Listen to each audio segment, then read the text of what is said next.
I'm very glad that you came tonight, for I have a story to tell you. The one who gave it to me is here tonight, but I'll prepare you for it first, for I've been teaching this for years and years and years. And we can hear it and never apply it. Though I repeat night after night, we are the operant power. It doesn't operate itself. We still postpone it. Quite often our training is in conflict with it, and we can't quite bring ourselves to apply it. We are told in the 118th Psalm, the stone which the builders rejected has become the chief cornerstone. This is the Lord's doing. It is marvelous in our sight.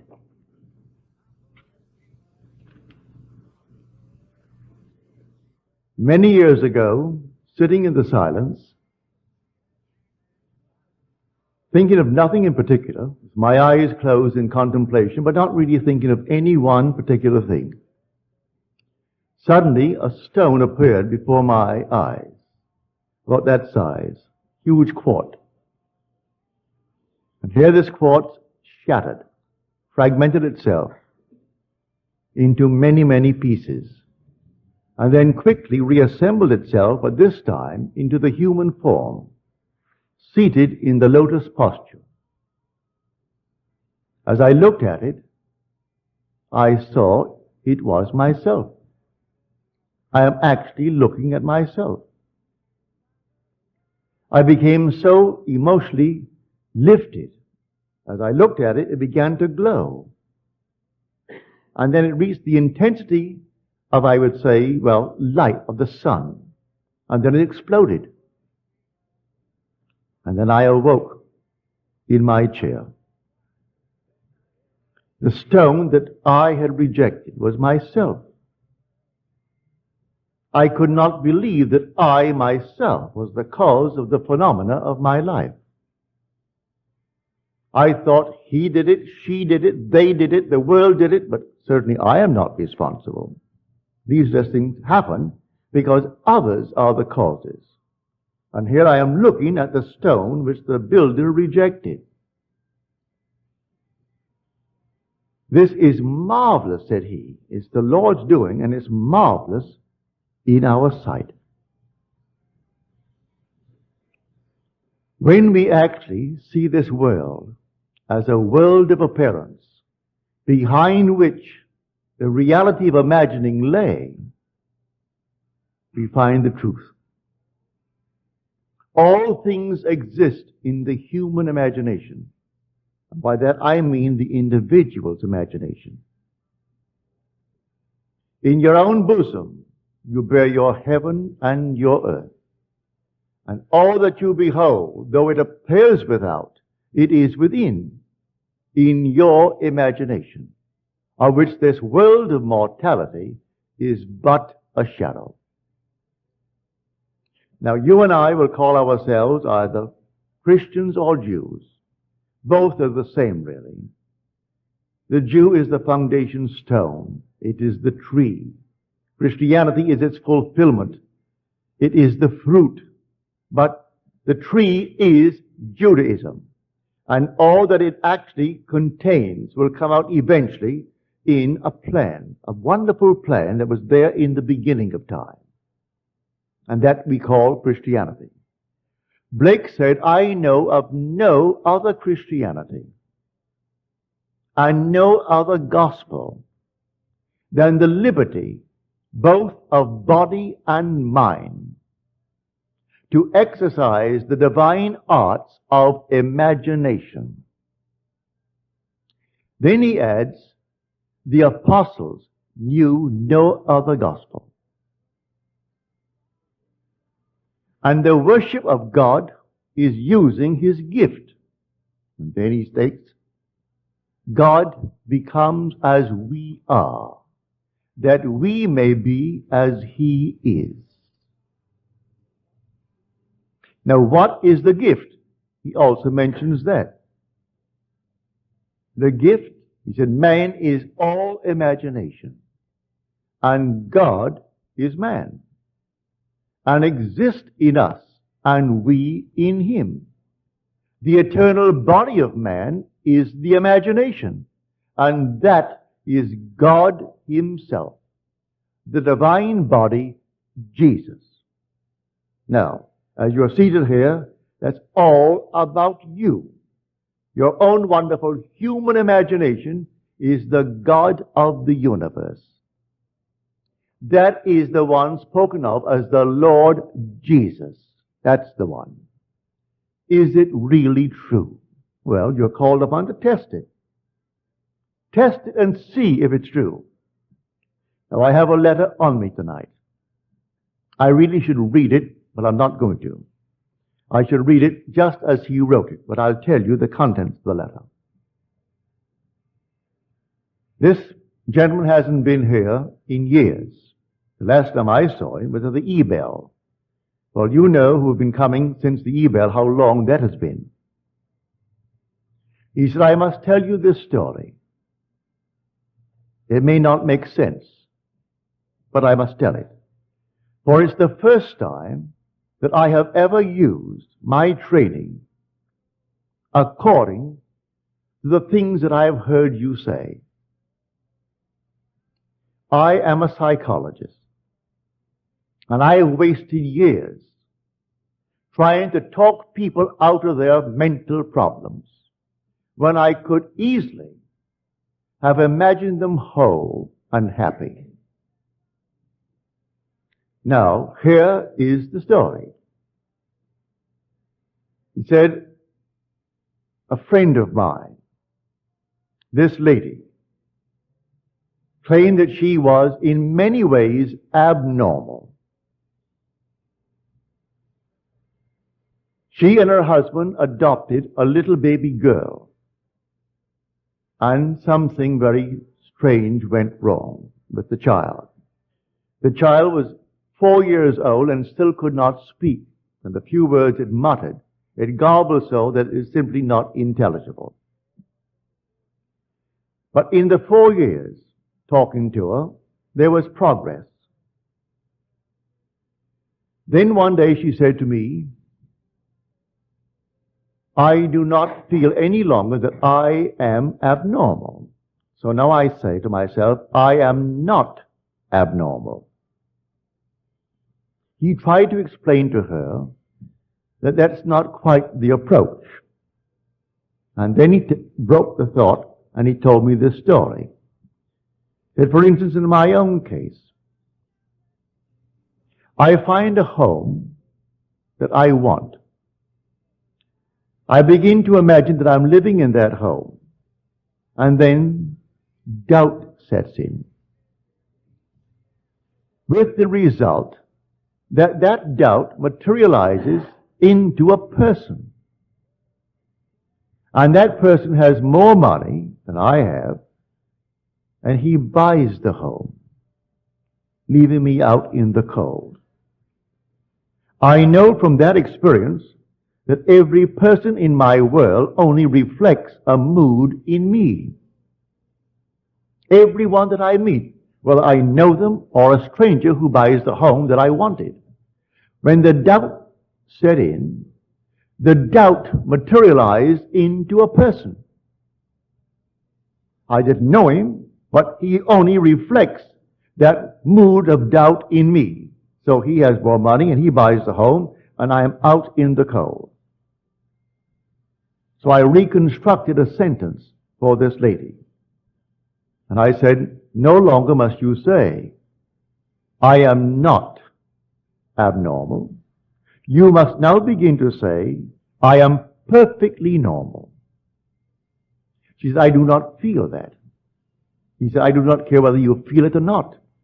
You must begin to persuade yourself that you are perfectly normal by repeating within yourself, I am perfectly normal. The day she began it, the child went into a coma.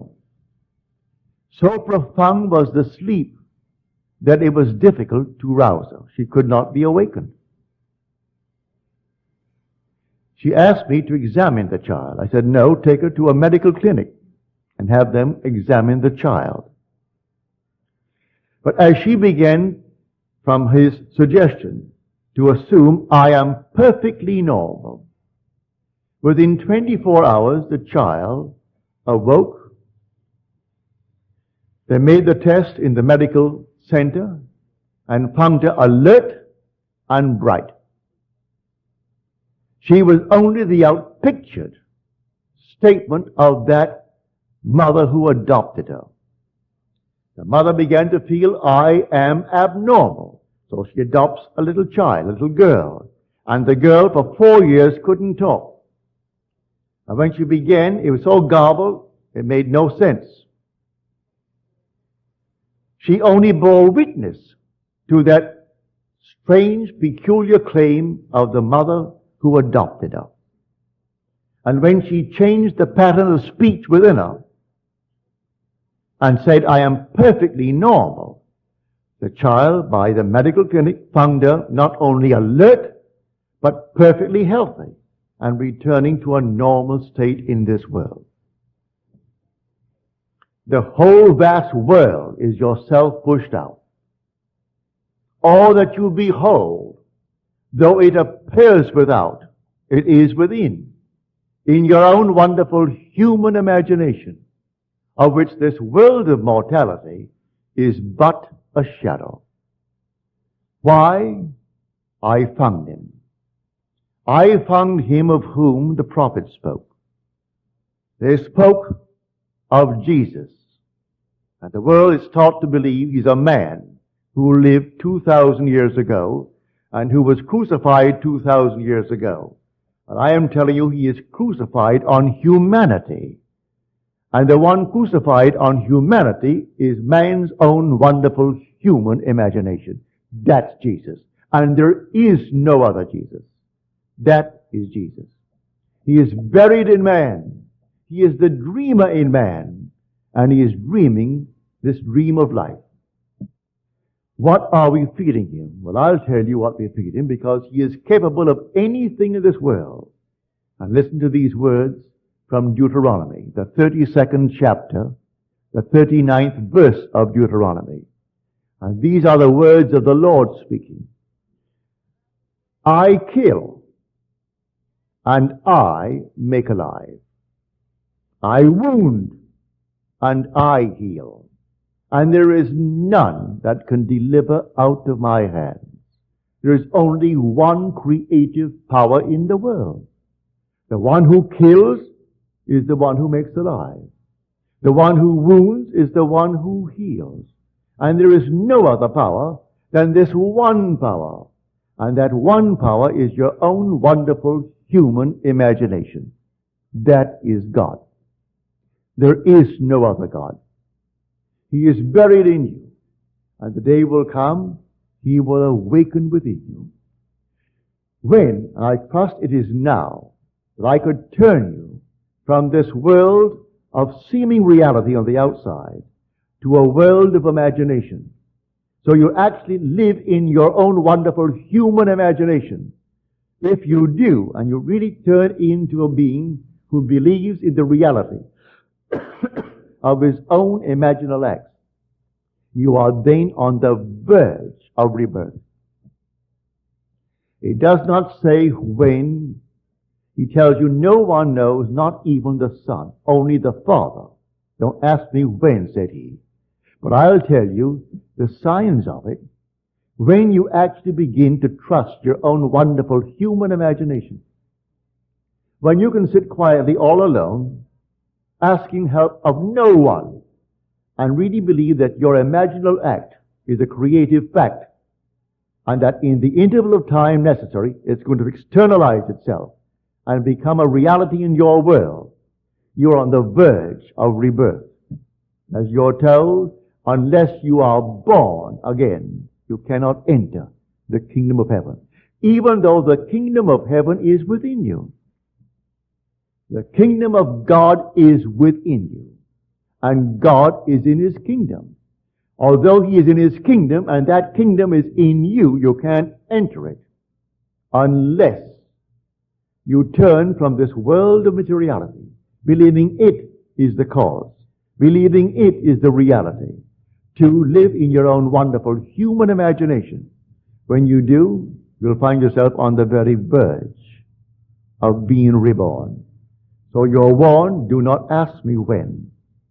I will tell you, not even the Son knows, only the Father. But I'll give you the symptoms of it when you can trust your own wonderful human imagination. That will be the symptom. Can I stand here tonight and take any request? Doesn't cost me anything. And it's a joy if it's within what I call the golden rule. Do unto others as you would have them do unto you. Ask nothing of me that you would not ask for yourself. Do not ask me to hear any news in this world that you would not really want done to you. Because first of all, I could not do it. I use the golden rule. Then, if it comes within the framework of the golden rule, it's so easy. What would the feeling be like if it were true? That you are what you want to be. That they are what they want to be. That they have what they want to be. Don't ask me how it's going to happen. I do not know. The depth of your own being has ways and means that you, the conscious surface being, know not of. It knows exactly how to do it. So don't ask how it's going to be done. So when doubt sets in, as he said in his letter to me, when the doubt set in, that doubt materialized in the form of a person who also wanted that home and had more money and bought it and left me out in the cold. I can tell from the uprising of moods within me that I'm going to meet certain people. And I do. The mood, you can suppress the mood. As Churchill said, the moods determine the fortunes of people rather than the fortunes determine the mood. Don't ignore that great man. He said that the mood actually determines the fortunes. So I would catch a mood, well then catch the mood of your wish fulfilled. What would the feeling be like if it were true? Imagine the wish fulfilled. What would it be like? How would I feel if it were true? In spite of all things round about you that deny it, you walk as though it were true. And in a way that you do not know, and you need not know, it will externalize itself within your will, and you will actually receive it. Listen to these words. With God, all things are possible. That you will read in the 19th chapter of the book of Matthew. Now we'll go to the 9th chapter of the book of Mark. All things are possible to him who believes. He equates God with the believer in man. All things are possible to him who believes. That's Mark. Matthew, with God, all things are possible. So he equates the believer in man with God. Well, the believer in me is my own wonderful human imagination. What other thing in man but is reality, which is imagination that believes? Is the dreamer in man. I go to bed at night and I dream. The dreamer and the waking I are one and the same being. Can I believe or am I going to allow certain doubts? Now he is a psychologist, trained to talk people out of their mental problems. Put them on the couch, put them on the chair, and talk them out of it and spend years, when he could easily, as he confessed, have imagined them whole and perfect and happy. But he said, I believe that I was, through my training, compelled to spend these awkward years as anyone who works at a job spends his time in an awkward manner. If you're not enjoying what you're doing, then it's simply a job and you're doing something that is to you awkward, if you like it. Like my brother Victor, who has made a fortune.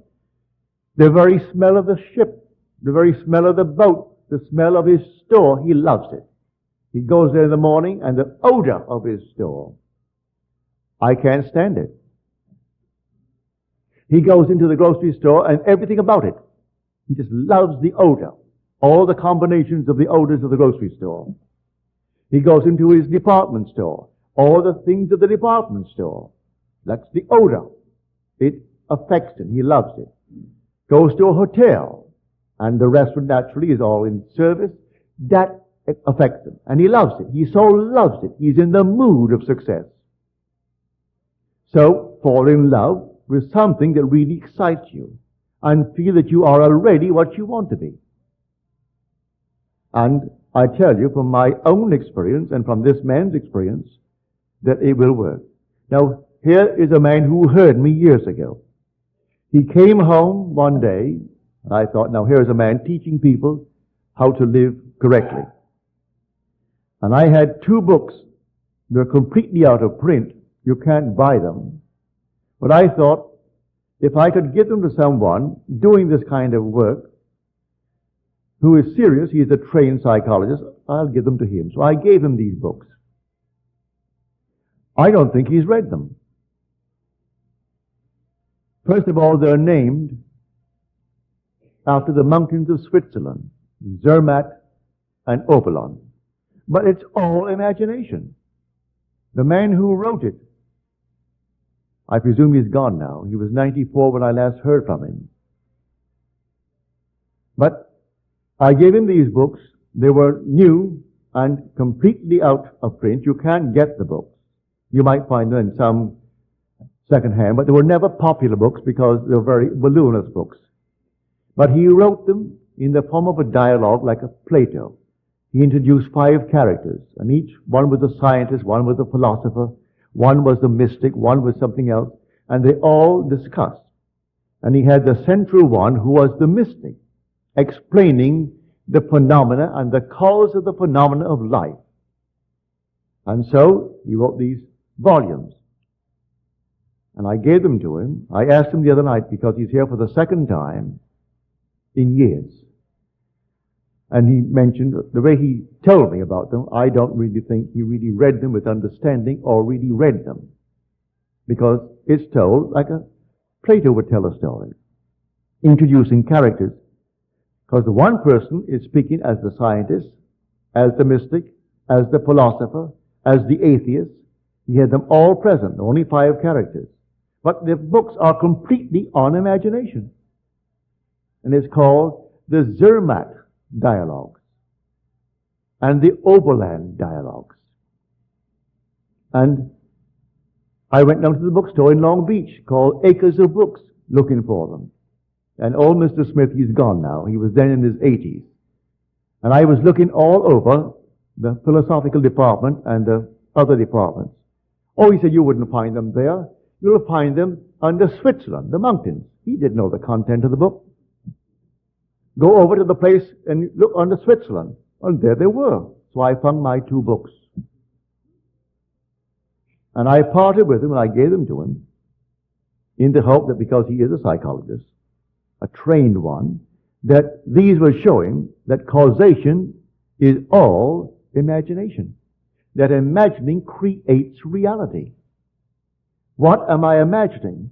So they came to him, the embodiment of imagination. And they said, but you haven't eaten. And they were concerned because he had been left alone and he had not eaten. And he said, I have food you know not of. And the food is, what are you feeding your imagination morning, noon, and night? You read the morning paper and you react. And you don't know one character there, any of them, and you react even before you get to the end of the page, based upon some biased reporter.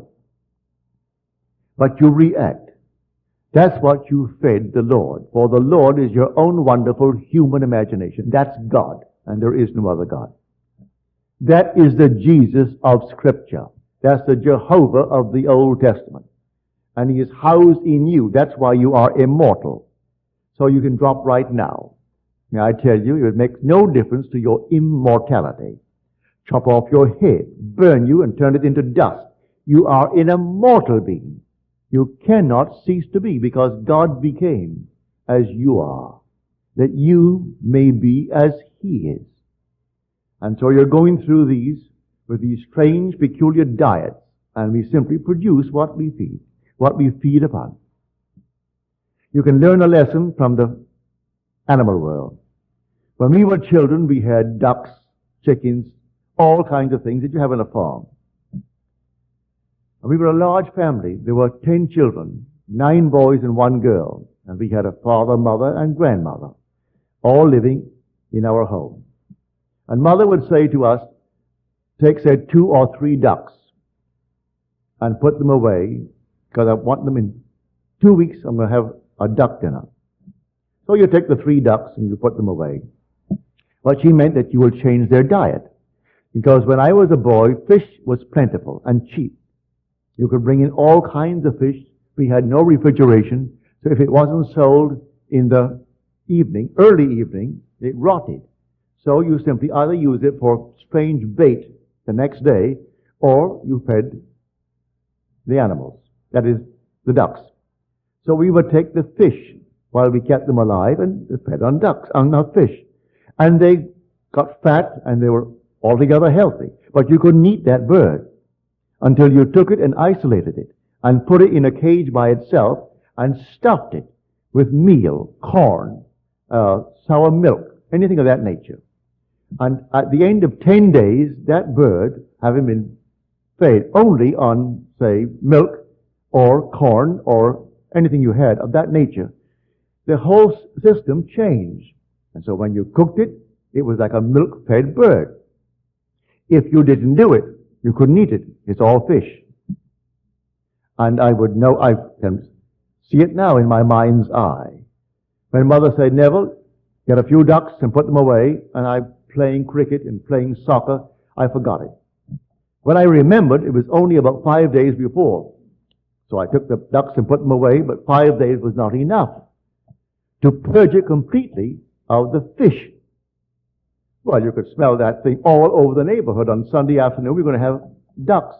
And we knew we couldn't have ducks because you couldn't eat it. You look at a duck and you're eating fish.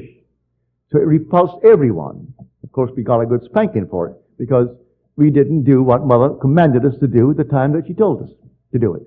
Well, that is just like everything else in this world. You feed, as he said, I have food you know not of. You feed for a few days, a couple of weeks, on a changed mental diet. In this case, in 24 hours, when she took the diet that he gave her, I am perfectly normal. The child went into a deep, deep sleep from which she could not be awakened without a struggle. And then the clinic said, well, she's not only bright, but she's healthy. She's completely right. She was simply the outpictured statement that that girl lived with when she said, I am abnormal in many ways. You take a new diet tonight, and just like the duck. And it may take you a day, it may take you a week, it may take you 2 weeks. But if you actually persist in the changed diet, you will outpicture that diet, that change of diet, and your whole vast world will change. We are the only beings to whom he gave speech. He actually became man. And this inner speech is a marvelous gift. And you can't stop it. You're doing it morning, noon, and night. You go to bed talking to yourself. You wake in the morning talking to yourself. And whether there's someone present or not, you're still talking to yourself.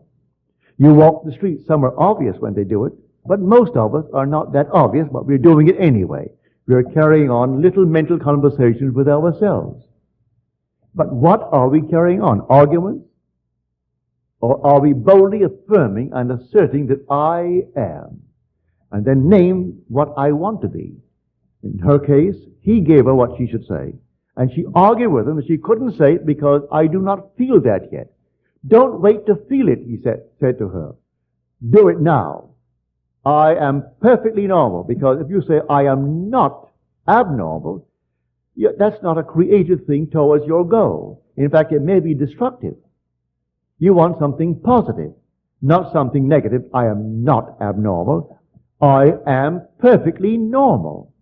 Then the child, the outpictured self, So everyone in your world is yourself pushed out. Blame no one. Don't even blame yourself. Just change the diet. They only reflect what you have been doing and maybe still doing. And when you see it, you change the diet. And the diet is simply words, all within you. So you assume that you are now the man, the woman that you want to be. Walk in that assumption as though it were true. Live in it just as though it is true. And then, who knows, that diet may not take more than 24 hours. I'm quite sure it would not take more than a few weeks to project itself in a way that you do not know. How do you know this little duck? And I'm speaking from experience. I'm not telling you a story that someone told me. I was the one spanked for not catching those ducks the very day the order was given. And Mother was a kind of a disciplinarian that she always kept her word. If she promised you a bicycle, if she gave you a bike because you would do something, she kept it. If she promised you a beating, if you didn't do something, she kept that too. She was a great disciplinarian. I came back during the First World War. I went down on a schooner to the verge, what is now called the Virgin Islands. Then they were owned by Denmark. Santa Cruz, and what is now St. Thomas, and then St. John. We bought them during the war, the First World War. That is, we in America bought them. But then I was a British subject. And I went down on a schooner to get cattle because we didn't raise cattle in Barbados and we needed the meat. And they had the dairies, all Denmark. Denmark owned them. So there were dairy people. Bought the cattle, put them aboard the ship, and started back for Barbados. And we were becalmed off Martinique. Martinique has a huge mountainous volcano. We were out of sight of the island, so they couldn't rescue us. And there's no radio in those days, no possibility of contacting the mainland. And there we are, simply drifting, not moving an inch in the course of a day. And the cattle are dying. They're all dying. We were 8 days late coming into Barbados, and all the cattle are gone from the bilge and the lack of food, the lack of water. And I thought, well, now, when I came home, they'd be so happy to see me because they thought I was gone because the submarines, the German submarines, were shooting at everything in the area, even a little schooner. So I came in, and I came home. They all greeted me with open arms. By that very day, Mother said to me, I don't want you to go out into the sun. You've had enough sun on that schooner for these many days at sea. I must have been 2 weeks at sea, and no possibility of any shade. Burnt to a crisp. Don't go out. Well, I had guinea pigs, and I had rabbits. I had to go and see how my guinea pigs and rabbits were coming on. But she told me not to go. I figured my first day home, certainly Mother will not hold it against me. So I went out, disobeying her order. When I came back in, she said, did I tell you not to go out?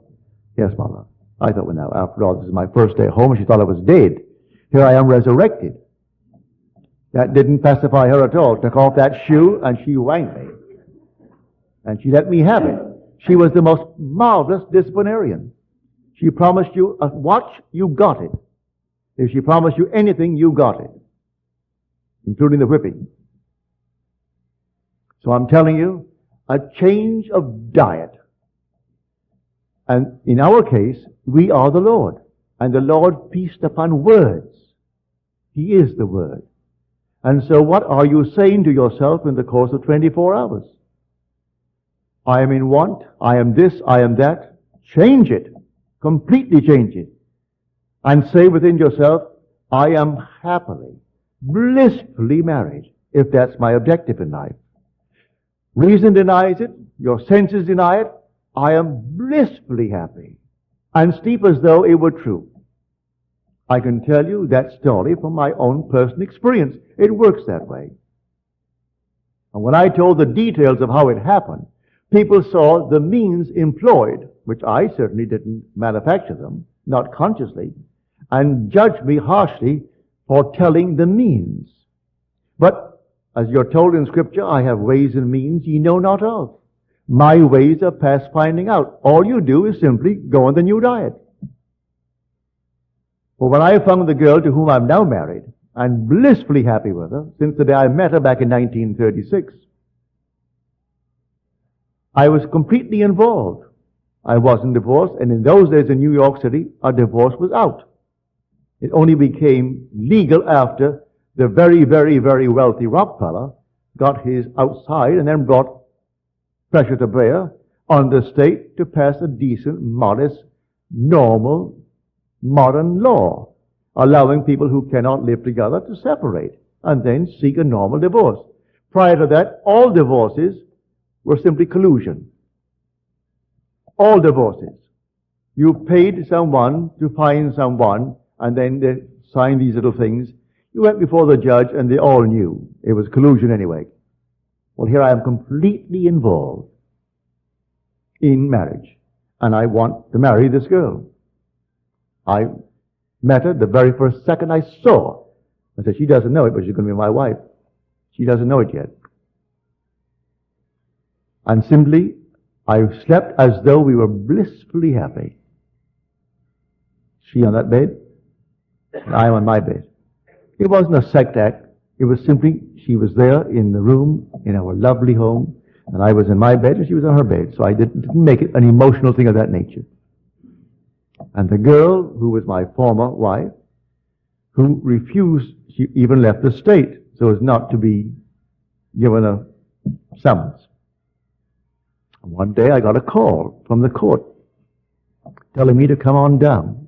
They needed my advice. I went down to the court wondering, what am I doing going to the court in the morning? When they brought her in. And I pleaded her case before these three judges. And she said to me after I got her off, that was a very decent thing for you to do, Neville. And I know you want a divorce. Give me the papers. I didn't have the papers on me. And she and I got into a taxi and rode to my hotel, and I gave her the papers. Now, that's supposed to be illegal, so I'm told now. You can't serve your own papers. I didn't know that. Gave her the papers. And I got my divorce in the city of New York. So I know it works. It took me 1 week to do it. That's all that it took me. 1 week. I simply went sound asleep in the assumption that my wife was there. And it's the girl to whom I'm now married and who bore us this glorious daughter. And it's been since 1936. So here, this heavenly state was denied me because I wasn't feeding myself the right food. I have food you know not of, and the food are words. And you repeat them within yourself. What am I saying? As Blake said, oh, what have I said? What have I done? Oh, all-powerful human words. What have I said? What have I done? Oh, all-powerful human words. If man only realized what he is doing when he is talking seemingly idly. The well, who cares? Who knows? Who knows? The only one that cares knows. And he is your own wonderful human imagination. That is God. That's the Jehovah of the Old Testament and the Jesus of the New. And there is no other God. And he's buried in you. And he's dreaming in you. And surely you want to awake. Well, you will awake the day that you actually move in to the life of imagination, where you trust your imagination and live in it. You're not far from the threshold of rebirth. But I can't tell you the day or the hour. No one knows but the Father. And the Father is your own wonderful human imagination. I saw it so clearly. This is the stone that the builders rejected. But what the builders rejected has become the chief cornerstone.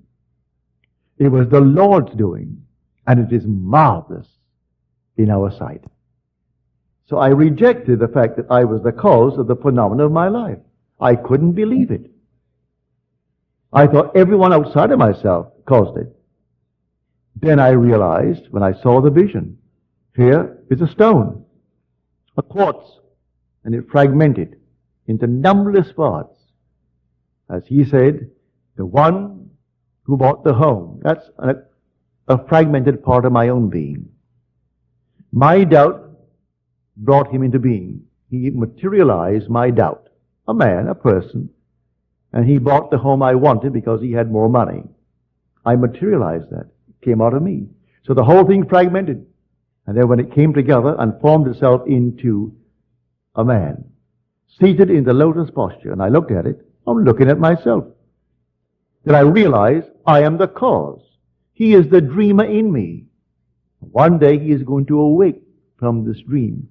And when he awakes, I am he. And he and I are one. This is the story I am trying to tell the whole vast world. Because I know it's true, and the day will come, you will know it's true. There is no other God than your own wonderful human imagination. I still will invite you, although I've told you to do it yourself, I still invite you, if you feel uneasy about it, to ask of me. For in the end, may I tell you, we are one. Now let us go into the silence.